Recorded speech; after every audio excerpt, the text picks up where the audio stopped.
అస్సలాము అలైకుం. Hi everyone. నా పేరు కరీముల్లా. మీరు చూస్తున్నారు డిఆర్కే బ్లాగ్ ఛానల్. మనం ఈరోజు ఢిల్లీ వచ్చి ఉన్నాము.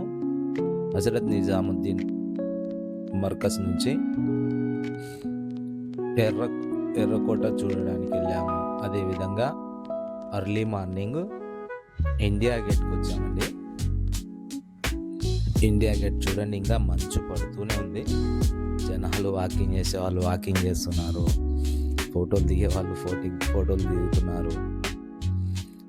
ఇంకా మనం కూడా ఇండియా గేట్ని చూడడానికి వచ్చాము. ఇండియా గేట్ చరిత్ర వచ్చేసి ప్రపంచ యుద్ధంలో బ్రిటిష్ ఇండియా సైనికులను స్మరించుకోవడానికి నిర్మించబడింది అన్నమాట.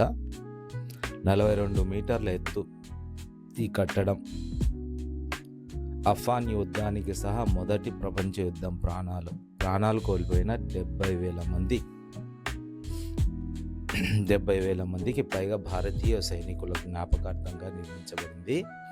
దీనిని సర్ ఎడ్వర్డ్ లుథియన్స్ మరియు హెబ్బన్ బేకార్ రూపొందించారు.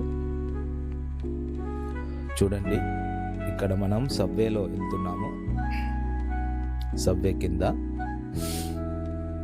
ఇక్కడ సైడ్లకు ఇండియా గేట్ గురించి, తర్వాత పార్లమెంట్ గురించి, ఇవన్నీ ఇక్కడ డీటెయిల్స్ ఉన్నాయి, చదువుకోమని. ఇప్పుడు మనం బయటికి వచ్చాము. సబ్వే నుంచి బయటికి వచ్చిన తర్వాత చూడండి, ఇంకా మంచు కురుస్తుంది. మొత్తం గ్రీనరీ గార్డెన్, సూపర్ లొకేషన్ అండి. నిర్మాణం మరియు ఉద్దేశం ఏంటంటే, మొదటి ప్రపంచ యుద్ధంలో తమ ప్రాణాలు త్యాగం చేసిన 70,000 మంది భారతీయ సైనికులకు స్మారక చిహ్నాన్ని నిర్మించారన్నమాట 1921లో. దీనిని డిజైన్ చేసింది ఫ్రెంచ్ ఆర్క్ డి ట్రొయాంఫ్ తరహాలో ఒక పెద్ద కూడిక మధ్యలో నిర్మించారు. దీనిని ఎడ్వర్డ్ లుథియోన్ మరియు హెబ్బర్డ్ బేకార్ రూపొందించారు.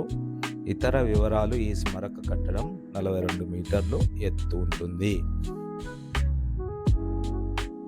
భరత్పూర్ ఎర్రరాయితో నిర్మించిన భరత్పూర్ నుంచి తెప్పించిన ఎర్రరాయితో నిర్మించారన్నమాట. ప్రస్తుతము ఇది ఢిల్లీలోని ఒక ప్రధాన పర్యాటక కేంద్రం మరియు అమరవీరులైన సైనికులకు నివాళి అర్పించే ప్రదేశంగా ఉందన్నమాట. చూడండి, మా వాళ్ళు తిరిగి అంత కాళ్ళు నచ్చేటట్టు తిరుగుతున్నారు. పావురెళ్ళు, ఇక్కడ చూడండి నీళ్ళు జలపాతంలా. మన వాళ్ళంతా ఫోటోలు దిగారు. ఇక్కడ నుంచి మనం వాపస్ అవుతున్నాం. చూడండి, గులాబీ పూలు ఎంత గ్రీనరీగా ఉన్నాయో. పార్లమెంట్ దగ్గరికి వెళ్ళి అక్కడ కూడా వీడియో చేద్దాం అనుకున్నాను, కానీ మొత్తం మంచుతో కప్పబడింది, ఏం కనిపించడం లేదు. అయినా మ్యాక్సిమం ట్రై చేశాను దగ్గరికి పోవడానికి. 6 కిలోమీటర్ నడిచి వెళ్ళానండి. అక్కడి నుంచి ఇది మ్యాప్ అండి. ఇక్కడ మన సబ్వేలో ఫోటో తీసినటువంటి మ్యాప్. ఇంకా ఇక్కడ నుంచి పార్లమెంటు దగ్గర చూడండి, చాలా దూరం నడుచుకుంటూ వెళ్ళాను నేను. చూడండి, నేను జూమ్ చేసి చూపిస్తున్నాను. మంచుతో మొత్తం కప్పబడింది, అడికడికే కనిపిస్తుంది. ఇక్కడ నుంచి మనం ఎర్రకోటకి వెళ్ళామండి. పార్లమెంట్ దగ్గర నుంచి మెట్రో ఉంది పోవడానికి. చాందిని చౌక్ అక్కడ దిగి అక్కడ నుంచి బై వాక్ వెళ్ళొచ్చు. మన వీడియో అంతే ఫ్రెండ్స్. సబ్స్క్రైబ్ చేయండి. బాయ్.